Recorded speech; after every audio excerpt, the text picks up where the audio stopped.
자동차 콘텐츠로 밥 벌어먹고 살아야 되는 채널 카바베 권혁재PD입니다.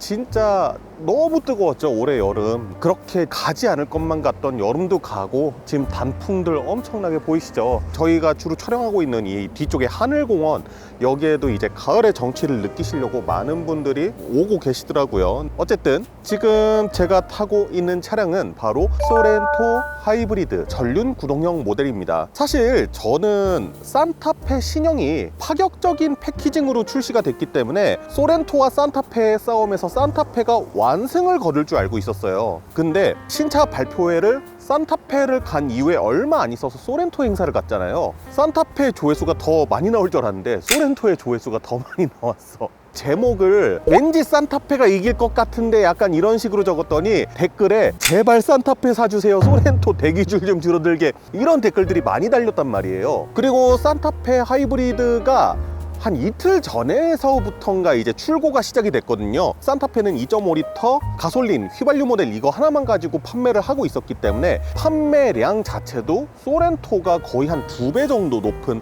이런 수치를 보여주고 있습니다. 내 생각이 틀렸을 수도 있겠구나 싶은 생각도 들어서 오늘 이 소렌토 하이브리드 과연 어떤 매력이 있는 차인지 한번 좀 주행을 해보면서 느껴보려고 합니다. 근데 사실 시승차를 조금 늦게 받은 감이 있어요. 그래서 이거를 어떻게 하면 여러분들께, 다른 분들께서는 저 안 전해주셨던 그런 매력들을 좀 전해드릴 수 있을까 생각을 해봤더니 이야기 초반에 단풍 얘기 꺼냈죠. 단풍 구경을 좀 가보려고 합니다. 네, 설악산으로 저를 괴롭히는 컨텐츠는 되게 잘 짜요. 미시령 옛길도 좀 올라가고 하면서 아마 지금 서울 시내는 좀 막힐 거예요. 막히는 서울 시내, 고속도로 환경, 오르막길, 좀 굽이진 길, 이런 되게 다양한 코스들을 주행을 해보면서 사실 하이브리드에서 제일 여러분들이 궁금한 거는 연비잖아요. 상암에서 출발해서 설악산 갔다가 다시 서울로 돌아왔을 때 최종적으로 평균 연비는 어느 정도가 나오는지 여러분들께 전달해 드리도록 하겠습니다. 네, 그러면은 지금부터 바로 출발해 보도록 하시죠.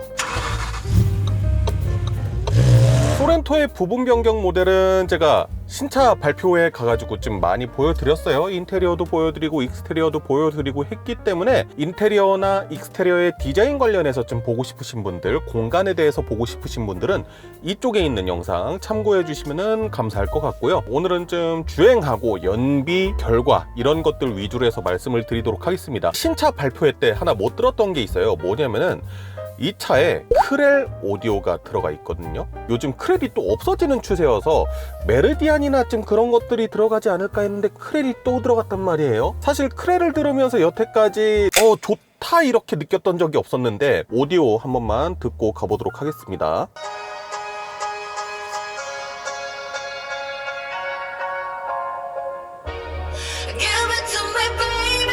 See us in the hallway, 거지 기자 달라 spicy up like chili chili. Looking down the flow, 뭐야 빠빠라대로 가라. 네, 크렐은 여전히 제 취향하고는 조금 거리가 먼 걸로, 소리가 약간 좀 명쾌하지 못하고 살짝은 뭔가 노이즈한 느낌이 같이 껴있는 느낌이 있어서 일단 맑은 소리가 안 나온다라는 점이 있고, 베이스에 있어서 파워가 저는 살짝 약한 느낌이 들거든요. 크렐이 조금 괜찮아졌다라는 얘기를 듣고 기대를 살짝쿵 해봤는데 여전히 기대는 조금 못 미친다 라는 말씀 드리면서, 자, 일단은 트리 컴퓨터를 리셋을 해보도록 하겠습니다. 그러면 지금부터 이제 설악산까지 쭉 주행하고 다시 서울까지 돌아오면서 연비는 과연 어떻게 나올 것인지 한번 살펴보도록 하겠습니다. 소렌토 하이브리드에 들어가 있는 파워트레인은 1.6리터 가솔린 터보 하이브리드 유닛이죠. 새롭게 나올 카니발 부분 변경 모델에도 이 파워트레인이 들어갈 거라고 하죠. 어쩌다 보니까 최근 들어서 나 그래도 하이브리드 자동차 좀 만들어 하는 그런 콧방귀를 끼는 제조사의 하이브리드 차량들을 많이 탔어요.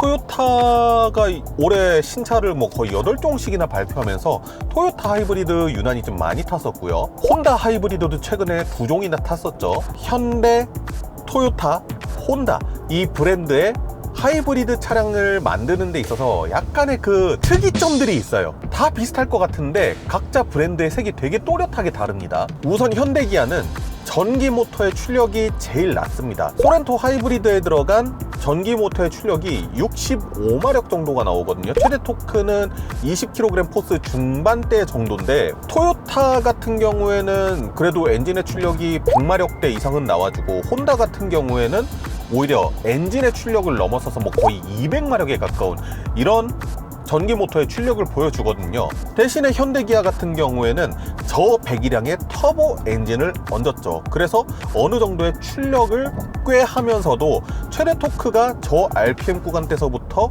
고르게 좀 분포되어 있는 그런 특징을 보이죠. 토요타 같은 경우에도 2.4L 터보 하이브리드 파워트레인을 얹곤 있긴 하지만 그거는 지금 크라운에만 국한되어 있고 다른 차량들에는 쉽게 적용이 안 되어 있고요. 혼다 같은 경우에는 2.0 자연흡기 하이브리드 파워트레인밖에 없죠. 그리고 또 토요타와 혼다와 다른 게 뭐냐면은, 토요타는 유성 기어를 바탕으로 해서 ECVT라는 미션을 쓰고 있고, 혼다는 ECVT 미션을 쓰고 있습니다. 근데 이 차는 6단 자동 변속기, 그러니까 실질적으로 토크 컨버터가 돌아가면서 작동하는 그런 자동 변속기가 들어가져 있어요. 그러니까 한마디로 다른 일제 하이브리드 차량에 비해서는 전체 파워트레인에 있어서 엔진이 차지하는 파이가 더 크다. 그래서 발생하는 장단점이 있냐고 하면은 네, 있습니다. 단점부터 얘기를 가볍게 해보도록 할까요? 내가 출력을 좀 많이 끌어야 되는 상황에서는 다른 브랜드의 차량들보다 조금 더 엔진이 일찍 개입하는 부분이 있습니다. NVH 측면에 있어서도 좀 단점으로 작용할 수 있고요. 그러면은 장점은 뭐냐?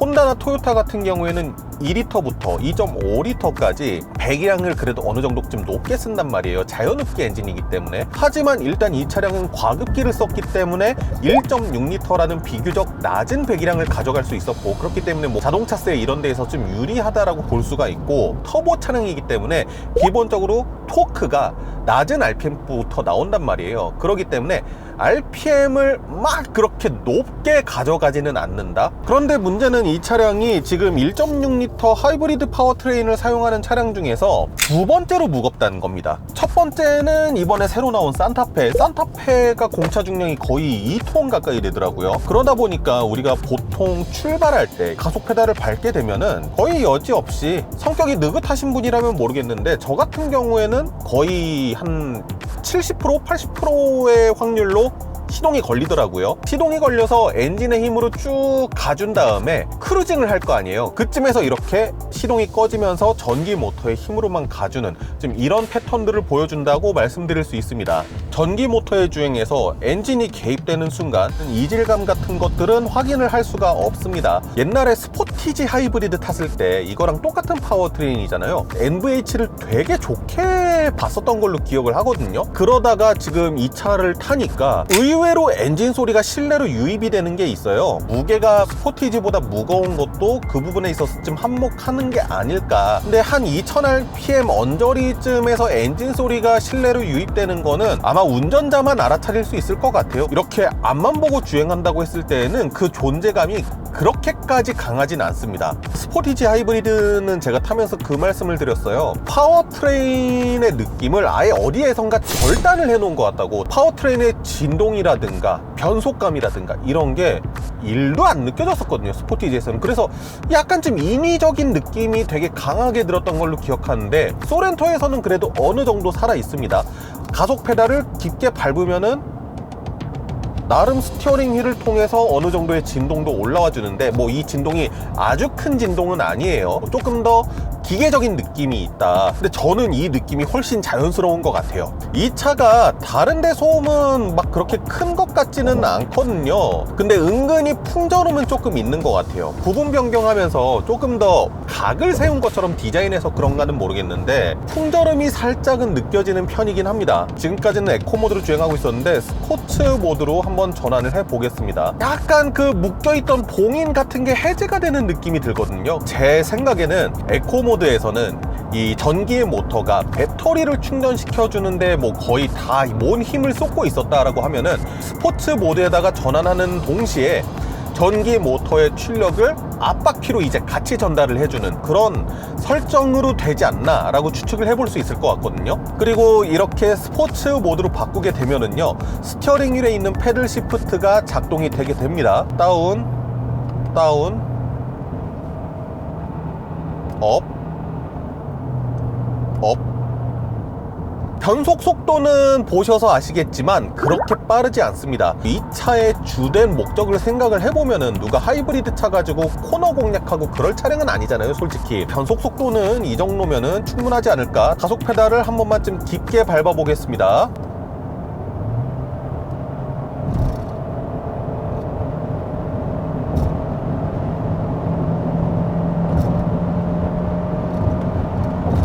합산 출력이 235마력인 차예요. 사실 출력만 놓고 봤을 때는 그냥 무난한 셋업이죠. 그렇기 때문에 RPM을 높게 올려서 내가 빠른 속도로 가야 된다라고 했을 때는 성에 안 찰 수 있어요. 하지만 그냥 패밀리 SUV로서 이 차가 어느 정도 내줄 수 있는 성능으로서는 뭐 괜찮게 내주는 편이긴 하거든요. 지금 미시령 예기를 오르락 내리락 하고 있는데 올라갈 때도 높은 RPM을 쓰고 내려갈 때도 높은 RPM을 쓰거든요.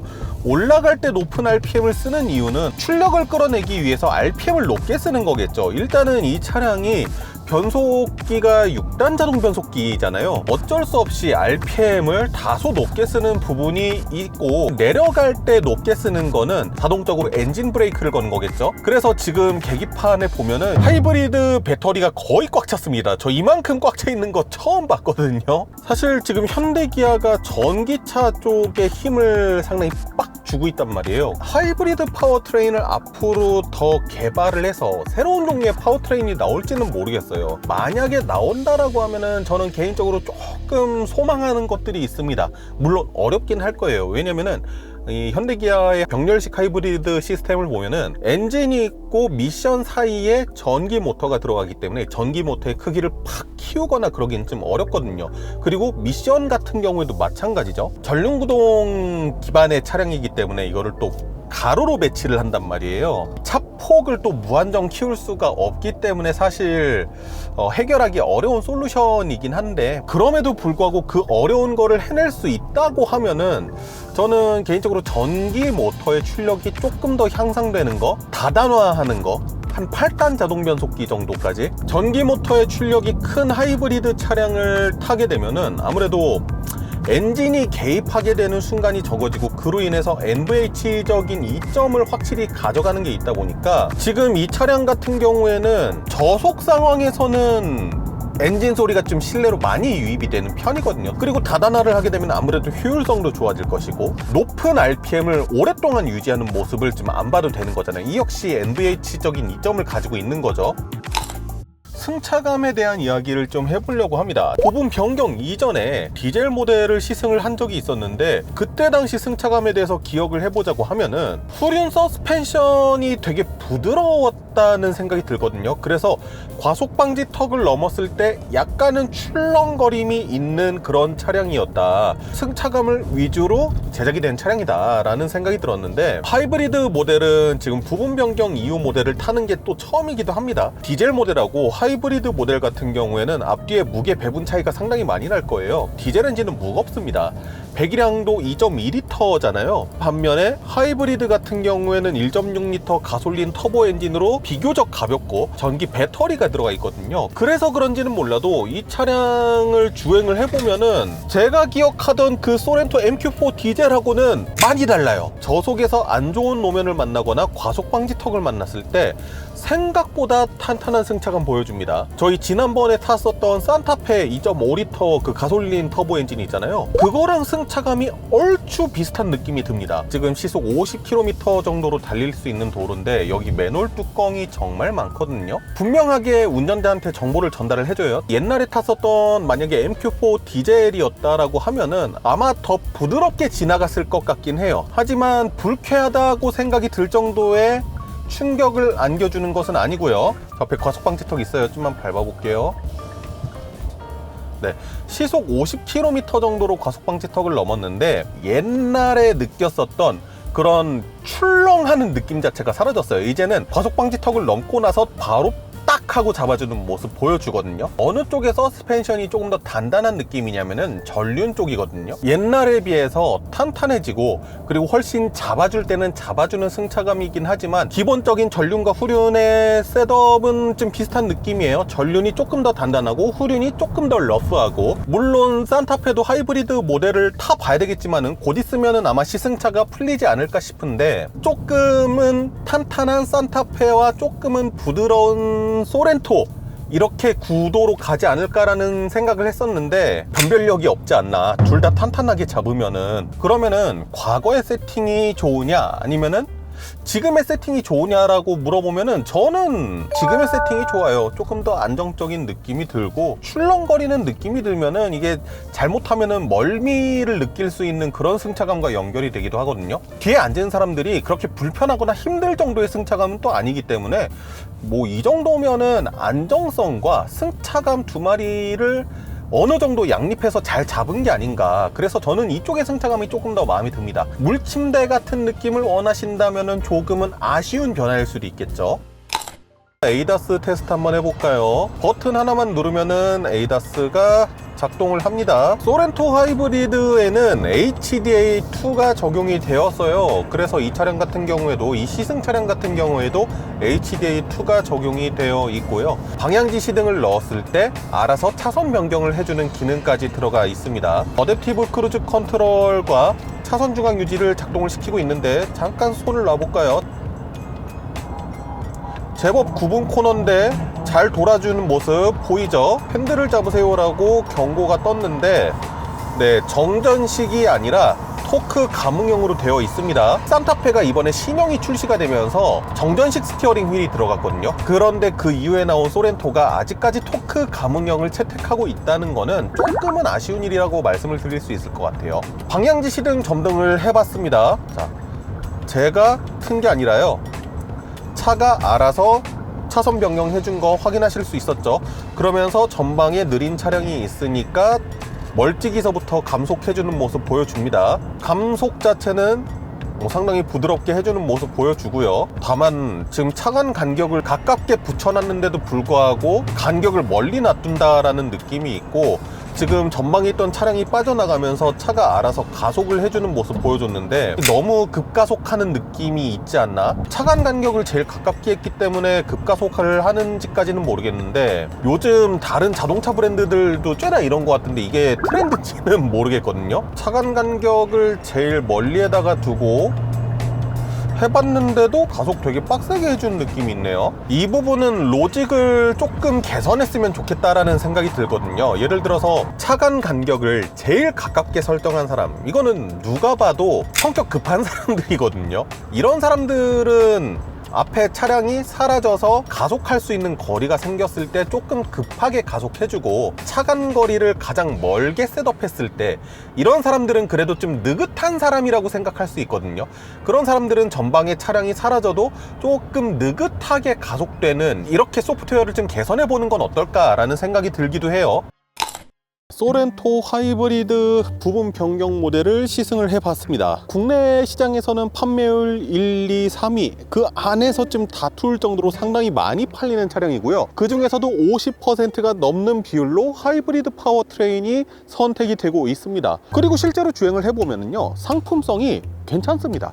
사실 상품성이 떨어진다고 하면은 그렇게까지 많은 대중들에게 선택받을 수 없었겠죠. 어쨌든 지금 국내에서 생산되는 차량 중에서 가족 구성원이 모두 다 탈 수 있는 패밀리카 중에서 가장 큰 하이브리드 차가 바로 여기 있는 이 소렌토, 그 다음에 산타페 하이브리드잖아요. 거기에다가 1.6L 터보 하이브리드, 이거 뭐 제가 탈 때마다 말씀드리지만은 상당히 괜찮은 물건입니다. 여러 가지 욕심에 대해서 얘기를 하긴 했어요. 뭐 다른 브랜드의 하이브리드를 타보니까 얘네는 이렇게 하던데 이런 건 어때? 얘네는 이렇게 하던데 이런 건 어때? 약간 훈수 정도라고 생각을 하시면 될 것 같고, 그냥 이 파워트레인만 놓고 봤을 때에도 그렇게 나쁘지 않다. 전기 모터의 출력이 낮기 때문에 엔진의 개입이 조금 잦은 편이다라고 말씀드렸지만은 서울 상암에서 아까 전에 리셋하고 나서 200km 넘게 주행을 했는데 제가 고속도로만 다닌 게 아니죠. 중간에 옆길로 새가지고 미시령 옛길도 타고 오고 막 그랬습니다. 그럼에도 불구하고 현재까지의 평균 연비가 16.5km/L다. 승차감에 있어서도 좀 달라진 부분들이 있죠.